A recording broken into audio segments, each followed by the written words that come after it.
Yes! We totally just killed Electro. Let's celebrate by standing out around here. But what if one of your enemies spots us and tries to kill me? Yeah, like that'll happen. Can Spider-Man come out and play?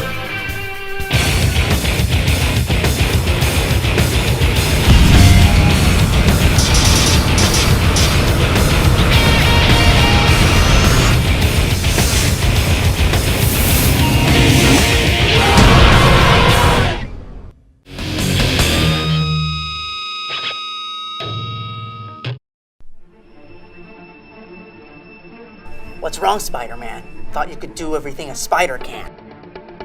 Mind if I borrow this?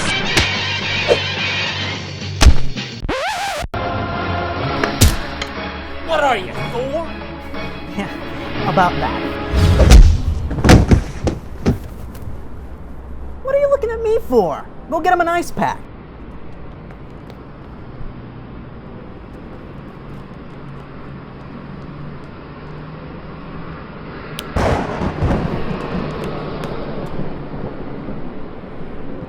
Peter, are you okay?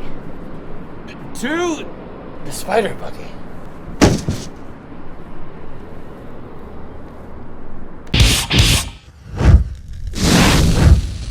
Greetings, fanboys and fangirls. I'm ERod and I'm the Blockbuster Buster. With Spider-Man Homecoming hitting theaters soon, I can't think of a better time to revisit the Amazing Spider-Man franchise. Spider-Man is arguably the most important character to come out of the Marvel Silver Age. In the 2000s, we saw his cinematic debut with the Sam Raimi Spider-Man trilogy. Now, whether you love or hate those movies, the fact remains that they are three of the most successful films of all time. So much so that Sony wanted to move forward with more movies, even though Sam Raimi and the star of the franchise, Tobey Maguire, were unavailable. And what do you do when the talent is unavailable? You replace them with new talent. Wait, what? Enter the Mark Webb Amazing Spider-Man movies, films that have had a polarizing effect on audiences. Why? Let's find out.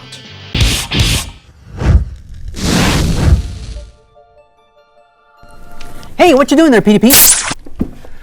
I'm working on my web shooters. What is the webbing made out of? Some bioorganic compound of your own design? No, I just bought it on Oscorp's website. Say your catchphrase.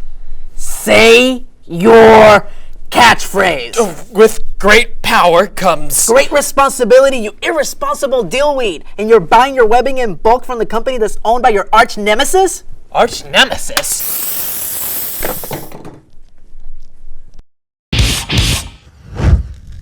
One of the major appeals of the character of Peter Parker, aka Spider-Man, is that he makes mistakes. In spite of all of his powers, he's just as flawed as you and me. But being flawed doesn't mean that the character is dumb. Peter makes one inexplicably moronic mistake after the other in these movies. From using his powers to beat up a school bully, to revealing his secret identity to his girlfriend, therefore putting her in harm's way. The list goes on and on. Hell, you don't even have to go that far. Let's go straight to his origin scene.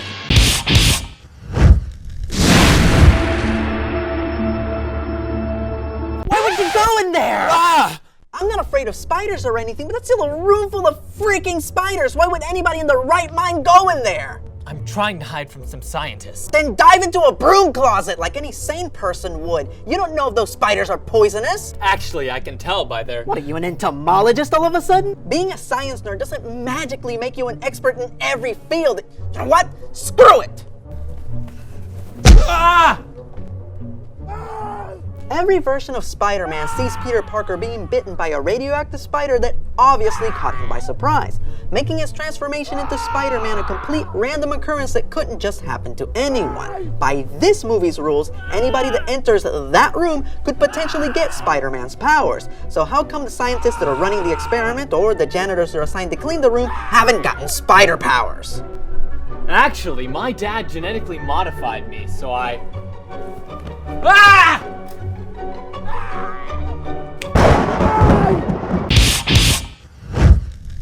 But Spider-Man's biggest misstep in this movie is the one that directly violates the integrity of his character.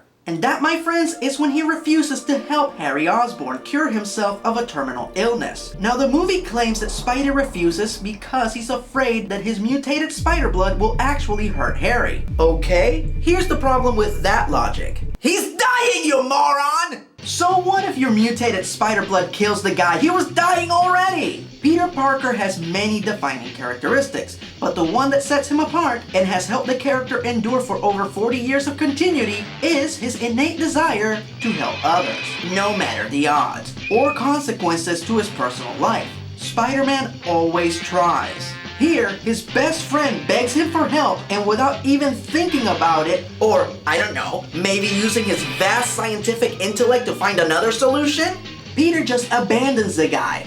And hey, I'm the first one to admit that Andrew Garfield did a spectacular job as Spider-Man in these movies. But this is one of those key moments when he stopped being Spider-Man to me. Cause the real Spider-Man would never give up on a person in need, especially if that person is one of his loved ones. This, of course, turns out to be Harry's incredibly crude motivation to become the Neo-Goblin. Which brings me to the other big flaw that these movies have. The villains. Just the villains. Their motivations are dumb and ill-conceived. We already established that Neo-Goblin wants to kill Spider-Man because Spider-Man wouldn't poison him. Okay? Then we have the Lizard, who initially wants to get revenge on his evil boss, but then changes his mind for no reason and decides to turn everyone into lizards instead. Yeah, that makes the kind of sense that it doesn't. And then we have the Rhino. Actually, the Rhino wasn't in these movies enough for me to formulate an opinion on him. Why did they get Paul Giamatti to play this pointless, worthless character? This was like using a rocket launcher to kill an ant. Did Paul Giamatti lose a bet? Hold on, I feel like I skipped a bad guy here.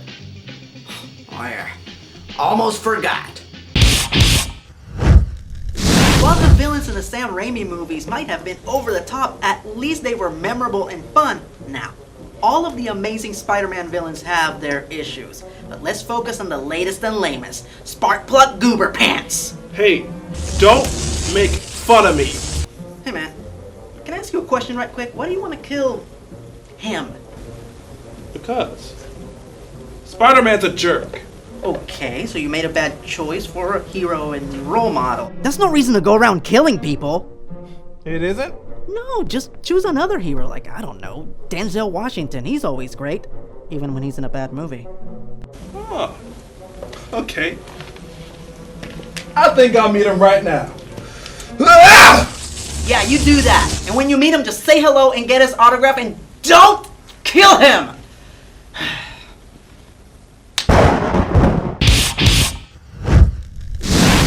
So reasoning with the bad guys can actually work. Who would have thunk it?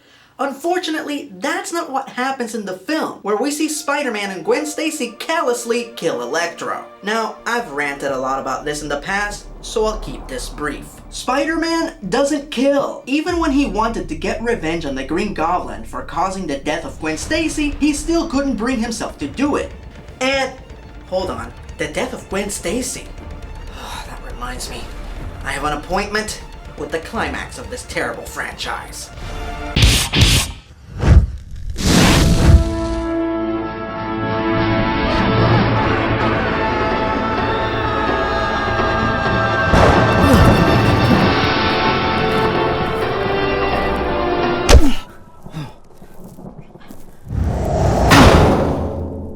Is he okay? It's okay, he's got spider healing factor. No, he doesn't. Don't you have a curfew? Okay. If I could give these movies one major compliment, it would be the portrayal and chemistry between Peter and Gwen. In fact, I think we can all agree that's pretty much the best part of these movies. Now, while the death of Gwen Stacy might be a pivotal moment in the comics, in the movies, this is pretty much when the franchise jumped the shark, as they killed off the best part of the movie. So technically, Gwen Stacy wasn't the one who died here. Here is where the Amazing Spider-Man franchise died. So that was one busted, thousands more to go. I'm ERod, and I'm the Blockbuster Buster. To the spider buggy.